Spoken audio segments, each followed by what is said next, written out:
चैतन्य ज्ञान सागर में आप सभी लोगों का स्वागत है। आज हम लोग दर्पण के ऑब्जेक्टिव क्वेश्चन का जो है डिस्कशन करेंगे। पहला जो क्वेश्चन है आपका, किस दर्पण में केवल आभासी प्रतिबिंब बनते हैं? किस दर्पण में केवल आभासी प्रतिबिंब बनते हैं? ध्यान रखिएगा, केवल आभासी प्रतिबिंब जो है दो दर्पण में बनता है, एक समतल दर्पण और दूसरा क्या है, उत्तल दर्पण। दूसरा उसके बाद देखिए, उसके बाद प्रतिबिंब की प्रकृति क्या होती है?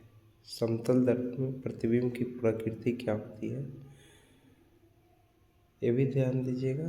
आभासी और बराबर होती है, आभासी और बराबर होती है,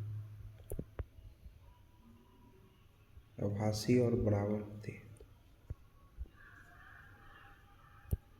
उसके बाद देखिए,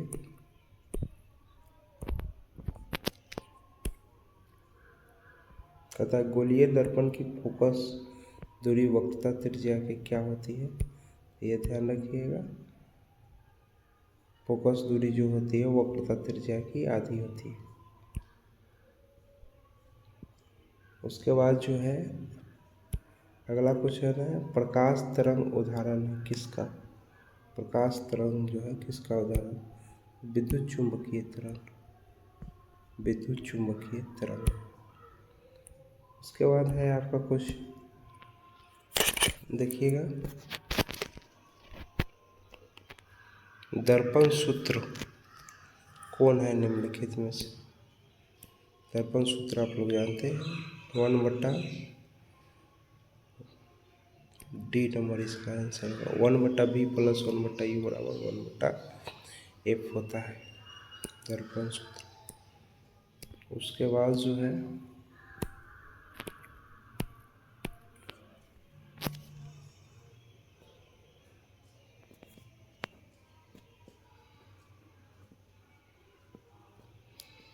गोलीय दर्पण की फोकसांतर एवं त्रिज्या के बीच क्या संबंध होता है? यानी F बराबर क्या होता है कि R/2 होता है, R/2 होता है। उसके बाद है गोलीय दर्पण द्वारा बने प्रतिबिंब का आवर्धित और ऋणात्मक हो तो प्रतिबिंब कैसा बनेगा? अगर ऋणात्मक होगा तो प्रतिबिंब कैसा बनेगा? याद रखिएगा, जब गोलीय दर्पण में बने प्रतिबिंब का आवर्धन ऋणात्मक हो जाती है तो वह वास्तविक प्रतिबिंब बनता है, और वास्तविक प्रतिबिंब बनने का मतलब है कि प्रतिबिंब उल्टा बनेगा। अब जो है अगला देखिए, सौर कुकर में व्यवहार किया जाता है, सौर कुकर में किसका व्यवहार किया जाता है? ये बात ध्यान में रखिएगा, सौर कुकर में किसका व्यवहार किया जाता है? अवतल दर्पण का। उसके बाद है मोटर चालक के सामने साइड मिरर में कौन सा दर्पण का उपयोग किया जाता है? तो उत्तल दर्पण।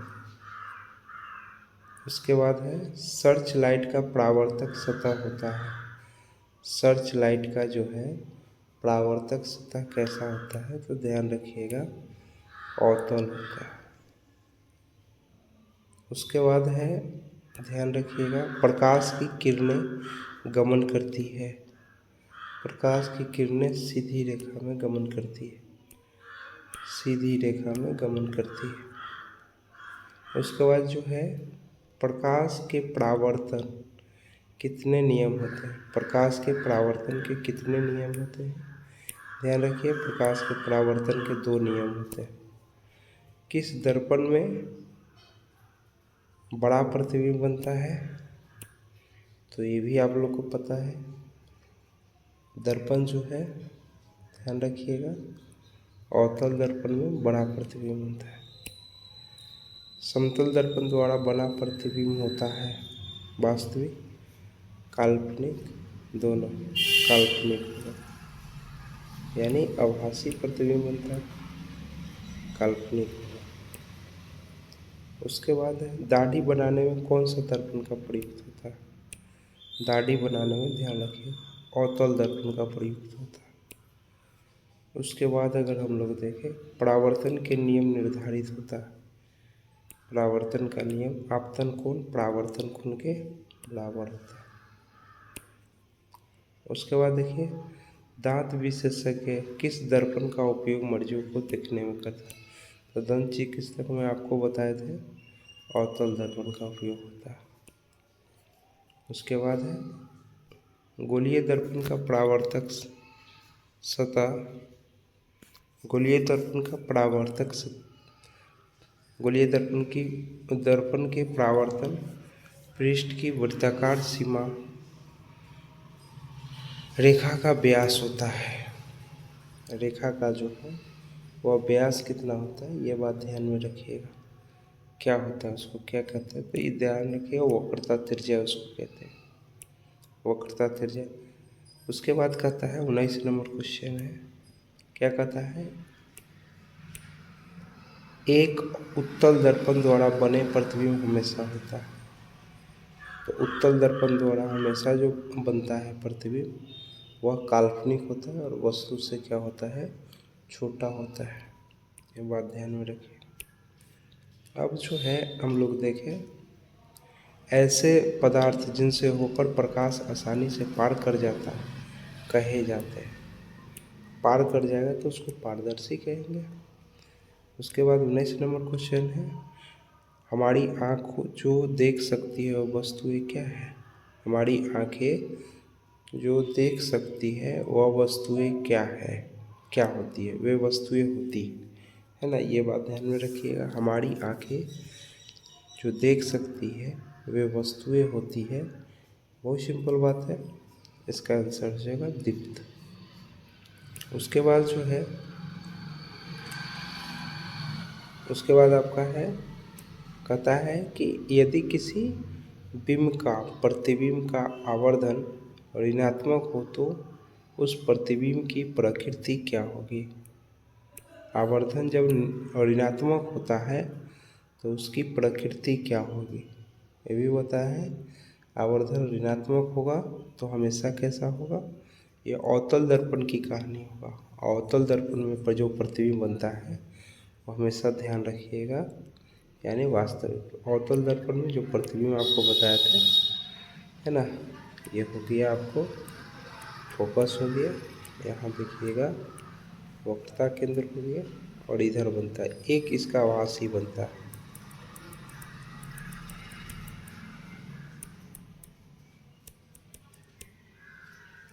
उसके बाद अगर हम लोग देखें, उसके बाद देखिएगा, किस दर्पण के सामने आप चाहे जितना दूरी पर रखे हों प्रतिबिंब सीधा बनता है, संभवतः वह दर्पण क्या हो सकता है, ये बात ध्यान में रखिएगा। इसका आंसर होगा दुगो, समतल में भी सीधा बनता है और उत्तल में भी सीधा बनता है, 23 का ही होगा। उसके बाद जो है 24 नंबर कहता है कि किसी वस्तु का अवतल दर्पण द्वारा बना प्रतिबिंब आभासी, सीधा तथा वस्तु से बड़ा पाया गया तो वस्तु की स्थिति कहाँ होनी चाहिए। यानी किसी वस्तु का अवतल दर्पण द्वारा बना प्रतिबिंब जो है वह आभासी हो जाए। अवतल दर्पण में आभासी होगा तो आप लोग को पता ही है, तो वस्तु को कहाँ हम लोग रखेंगे, तो याद रखिएगा वस्तु को जो रखने की बात आ जाएगी तो वह दर्पण की ध्रुव और मुख्य फोकस के बीच रखेंगे, यह बात ध्यान में रखिएगा। तब तो दर्पण का जो प्रतिबिंब होगा, हमेशा याद रखिएगा, तब तो दर्पण का प्रतिबिंब जो होगा वह कहाँ बनेगा, तो याद रखिए यही होता है, आपको होता है, ये है अवतल दर्पण है, ठीक है। ये आपको फोकस हो गया, मुख्य फोकस, ये ध्रुव हो गया, और यहाँ पर जब प्रतिबिंब को वस्तु को रखिएगा तब इसका प्रतिबिंब जो है ये आपको पीछे बनता है, और पीछे बनता है और आभासी होगा, ठीक है।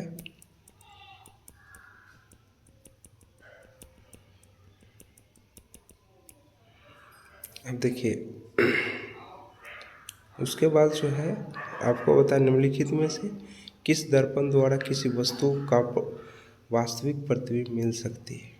यानी निम्नलिखित में से किस दर्पण द्वारा किसी वस्तु का वास्तविक प्रतिबिंब मिल सकती है? किसके द्वारा वास्तविक प्रतिबिंब मिल सकता है?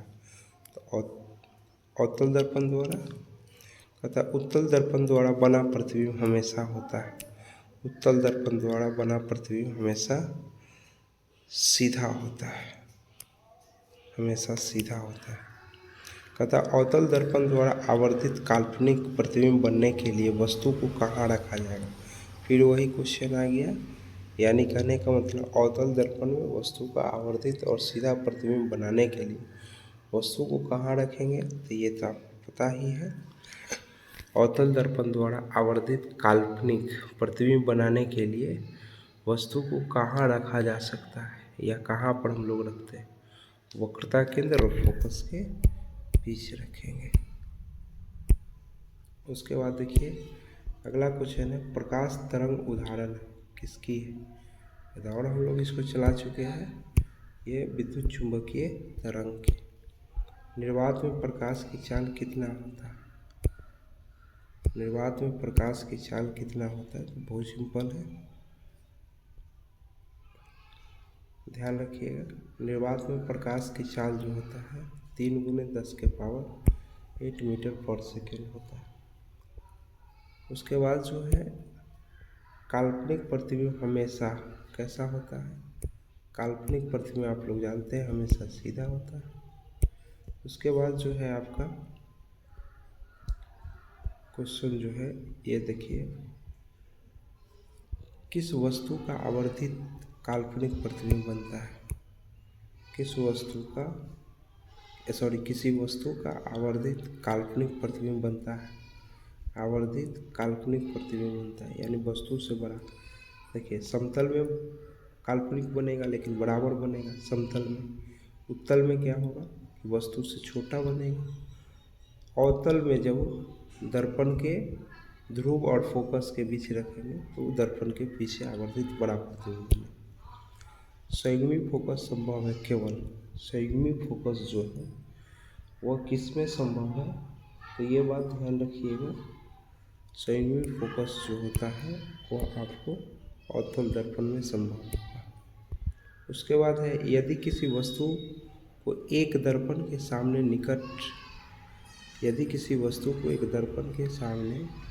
निकट रखने पर प्रतिबिंब सीधा बने किंतु दूर रखने पर उसका प्रतिबिंब उल्टा बन जाए, तो इसका मतलब कौन सा दर्पण होगा? अवतल दर्पण होगा।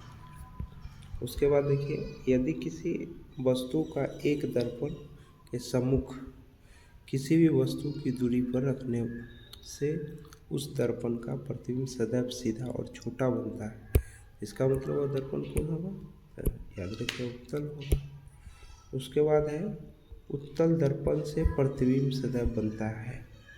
उत्तल दर्पण से प्रतिबिंब जो है वह सदैव कहाँ बनता है, ये बात ध्यान में रखिएगा सब लोग। तो हमेशा जो है इसके ध्रुव और फोकस के बीच बनता है, ध्रुव और फोकस के बीच, ठीक है। उसके बाद कहता है, किसी वस्तु को हम तभी देख पाते हैं जब वह वस्तु प्रकाश को क्या करती है? परावर्तित करती है। परावर्तित करे तब उस वस्तु को हम लोग क्या करते हैं? देख पाते हैं। उसके बाद किस दर्पण में वास्तविक प्रतिबिंब नहीं बन सकता है? किस दर्पण में जो है वास्तविक प्रतिबिंब नहीं बन सकता? ये भी चला हुआ क्वेश्चन। वास्तविक प्रतिबिंब कभी नहीं बन सकता, तो ये आपको समतल दर्पण हो जाएगा। समतल दर्पण में वास्तविक प्रतिबिंब नहीं बनते हैं। उसके बाद क्या है, अवतल दर्पण के फोकस से चलती किरणें परावर्तित होकर क्या होती है? आपको बताए थे, फोकस से परावर्तित होकर जो किरणें चलती है वह प्रधान अक्ष के समानांतर हो जाती है। प्रधान अक्ष के समानांतर आपको बताया कि अगर ये अवतल दर्पण है, ध्यान में रखिएगा, ठीक है, ये फोकस, अगर इससे कोई किरण चलती है तो टकराने के बाद प्रधान अक्ष के क्या हो जाती है? समानांतर हो जाती है। यही है, तो प्रधान अक्ष के समानांतर हो जाती है। उसके बाद है, क्या समतल दर्पण में बने प्रतिबिंब को पर्दे पर उतारा जा सकता है? क्या समतल दर्पण में बने प्रतिबिंब को हम लोग पर्दे पर उतार सकते हैं? नहीं उतार सकते। आपको बताएं कि समतल दर्पण में बना प्रतिबिंब आभासी या काल्पनिक होता है, और आभासी और काल्पनिक प्रतिबिंब को दर्पण पर्दे पर नहीं उतारा जा सकता। अब देखिए, प्रकाश की एक किरण किसी समतल दर्पण पर 60 डिग्री कोण बनाते हुए टकराती है तो उसका परावर्तित कोण कितने डिग्री हो जाएंगे? तो कहने का मतलब है, इसमें अगर देखिएगा तो बहुत सिंपल है, 60 डिग्री से बनाएगा। उसके बाद जो है, निम्नलिखित में से कौन सा उत्तल दर्पण की फोकस दूरी याद रखिए, निम्नलिखित में से कौन सी उत्तल दर्पण की फोकस दूरी है जिसकी वक्रता त्रिज्या 32 सेंटीमीटर है? वक्रता त्रिज्या 32 सेंटीमीटर, फोकस दूरी वक्रता त्रिज्या की क्या होती है? आधी होती है। याद रखिए, उत्तल दर्पण है, वक्रता त्रिज्या इसको पता है, कहता है कि फोकस दूरी क्या होगा, तो इधर आ जाएगा। तो कहने का मतलब है पॉजिटिव में हो जाएंगे। इसका मतलब है इसका आंसर जो हो जाएगा वो सी होगा।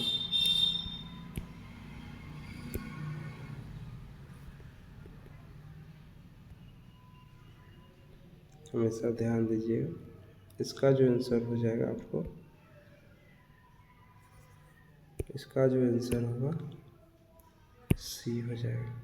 क्यों? क्योंकि उत्तल दर्पण जो होता है इसमें देखिएगा, इसकी वक्रता केंद्र सी है, और फोकस दूरी की अगर हम लोग बात करते हैं, ये फोकस दूरी है, तो प्रतिबिंब इधर ही बनते हैं, तो ये दूरी जो होता है वह पॉजिटिव होता है।